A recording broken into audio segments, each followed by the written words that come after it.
ಗೃಹ ಪ್ರವೇಶಕ್ಕಂತ ಮಗನ್ ಮನೆಗೆ ಹೋದವ್ರು ಇನ್ನ ವಾಪಸ್ ಬಂದಿಲ್ವಾ? ಇನ್ನೂ ಇಲ್ಲ ಕಣಮ್ಮ, ನೀವು ಓದೋರು ಇನ್ನೂ ಬಂದಿಲ್ಲ. ಅದಕ್ಕೆ ಮನೆ ಕೀ ನನ್ನ ಕೈಲಿ ಕೊಟ್ಟು ವಾರಕ್ಕೆ 2 ಸಲ ಮನೆ ಕ್ಲೀನ್ ಮಾಡಿ ದೀಪ ಹಚ್ಚು ಅಂತ ಹೇಳಿದ್ರು. ಅದಕ್ಕೆ ಬಂದಿದ್ದೀನಿ.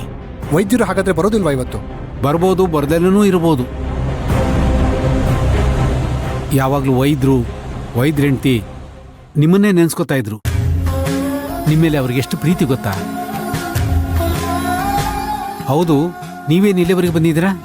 ಅಪ್ಪನೂ ಅಮ್ಮನೂ ಮಾತಾಡಿಸ್ಕೊಂಡು ಹೋಗೋಣ ಅನಿಸ್ತು, ಅದಕ್ಕೆ ಬಂದೆ. ಅದು ಅಲ್ದೆ ನನ್ ಬಟ್ಟೆಗಳನ್ನೆಲ್ಲ ಇಲ್ಲೇ ಬಿಟ್ಟು ಹೋಗಿದ್ದೆ, ಅದಕ್ಕೆ ಹಾಗೆ ತಗೊಂಡ್ ಹೋಗೋಣ ಅನ್ಕೊಂಡೆ. ಯಾವ ಬಟ್ಟೆ? ಅದೇ ಗೋಪಿಯಣ್ಣ ಇಲ್ಲಿದ್ದಾಗ ಹಾಕೊಳ್ತಿದ್ನಲ್ಲ ನನ್ ಬಟ್ಟೆಗಳು, ಅದು. ಓ ಅದಾ? ಅಮ್ಮೋರು ಹೋಗ್ಬೇಕಾದ್ರೆ ಹೇಳ್ಬಿಟ್ಟು ಹೋಗಿದ್ರು, ಶಾಂತಿ ಬಟ್ಟೆಗಳನ್ನ ಜೋಪಾನವಾಗಿ ಎತ್ತಿಡು ಅಂತ. ಪಾಪ, ಅಮ್ಮ ನನ್ನ ತುಂಬಾ ಕಾಳಜಿ ಮಾಡ್ತಿದ್ರು, ಅಪ್ಪನೂ ಅಷ್ಟೇ. ಓ ಹೌದವಾ, ನೀವಂದ್ರೆ ಅವರಿಗೆ ಪಂಚಪ್ರಾಣ.